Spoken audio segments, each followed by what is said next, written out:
हरिओम, ओम आनंद ma'am, Om Shanti ma'am, ओम ज्ञान ma'am. आप सभी दर्शकों का हमारे चैनल पर स्वागत है। आज हम लोग बीएड फर्स्ट सेमेस्टर के अंतर्गत क्लासिकल सिद्धांत और क्रिया प्रसूत सिद्धांत के बीच में अंतर का अध्ययन करेंगे। जो क्लासिकल सिद्धांत है इसको दिया था पॉलॉक ने। पॉलॉक में जो आप लोगों ने जिन्होंने एक कुत्ते पर प्रयोग किया था वो है, इसी को क्लासिकल अनुबंधन सिद्धांत कहते हैं।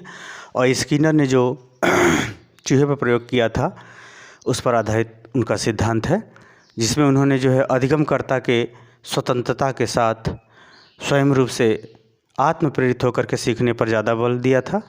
और इन्होंने क्या दिया था, परिस्थितियों का निर्माण करते हुए यानी अनकंडीशन को कंडीशन से जोड़ करके सिखाने पर बल दिया था। इन दोनों सिद्धांतों की विशेष रूप से चर्चा की जा चुकी है। हम इसे अब इसमें अंतर को बताने का प्रयास करेंगे। पहला अंतर हम लोग देखते हैं, इन्होंने जो है कंडीशन स्टिमुलस यानी हम प्राकृतिक अनुक्रिया का प्राकृतिक रिस्पांस यानी प्राकृतिक उद्दीपक से प्राकृतिक अनुक्रिया सहज ढंग से होती है। जैसे कुत्ता भूखा है तो उसको भोजन को देख के लार आना स्वाभाविक सी बात है। बाद में उन्होंने क्या किया कि घंटी बजाते ही उसको लार आने लगता था। यानी कंडीशन स्टिमुलस से और प्राकृतिक रिस्पांस यानी लार का आना, उससे क्या कर दिया था, संबंधित कर दिया था। यानी कि पारिस्थितिकी से यानी कंडीशन स्टिमुलस का मतलब होता है अप्राकृतिक स्थिति से प्राकृतिक अनुक्रिया इन्होंने कराया था, यानी संबंधवाद को बढ़ावा दिया था। जबकि स्किनर ने क्या किया, इन्होंने जो है अधिगम को अधिगमकर्ता की योग्यता क्षमता के आधार पर या अभिधानकर्ता के अंदर प्रबलन को बढ़ावा दे करके या प्रबलन को उत्पन्न करके या स्वयं के प्रबलन की क्षमता के अनुसार सीखने पर के आधार पर अनुक्रिया पर बल दिया था। यानी अधिगमकर्ता के स्वयं के प्रबलन होने की यानी स्वयं रूप से प्रेरित होकर के सीखने की गतिविधि पर ज़्यादा बल दिया था। उन्होंने परिस्थिति पर बल दिया था सीखने की, और इन्होंने क्या किया था, अधिगमकर्ता के स्वयं तैयार होने की गतिविधियों पर बल दिया था। दूसरा अगर हम लोग देखें संबंध उद्दीपन, इसमें इन्होंने उद्दीपन के रूप में किसको ज़्यादा महत्व दिया है, भोजन स्टिमुलस भोजन, यानी उद्दीपन के आधार पर अधिगम आसानी से होता है।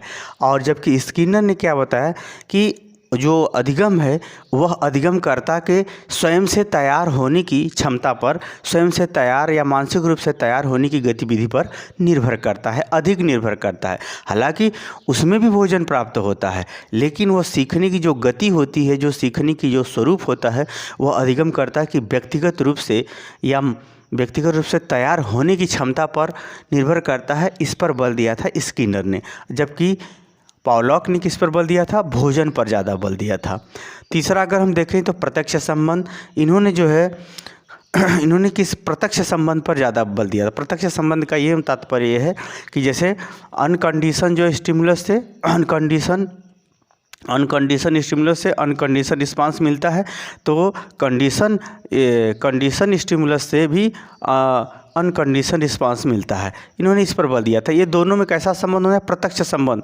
अप्रत्यक्ष रूप से करने पर यह संबंध नहीं जुड़ता है या यह उस ढंग से वह अधिगमकर्ता नहीं सीख पाता है। यानी इन्होंने कहा कि प्रत्यक्ष रूप से ही इसे अधिगम के माध्यम से जोड़ा जा सकता है, सिखाया जा सकता है।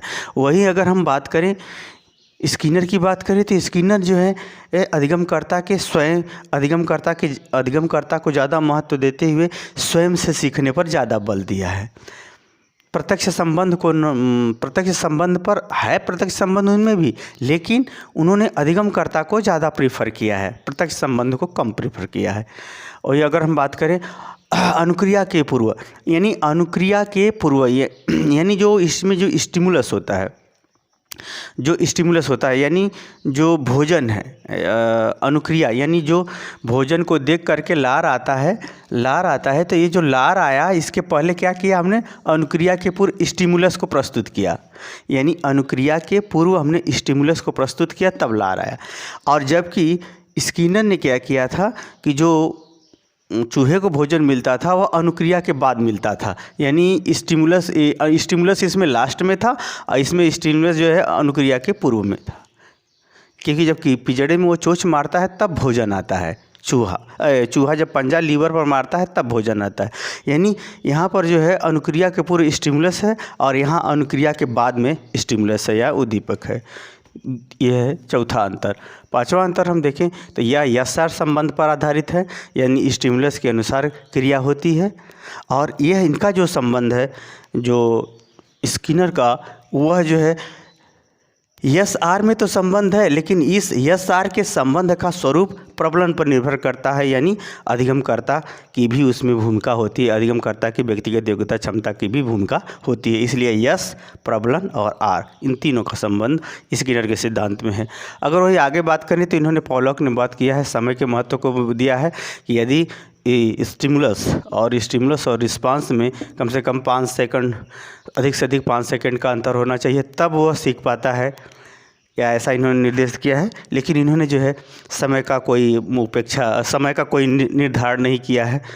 लीवर दबाया, कुछ देर में भी भोजन आएगा तो भी वह सही अनुक्रिया सीखता है।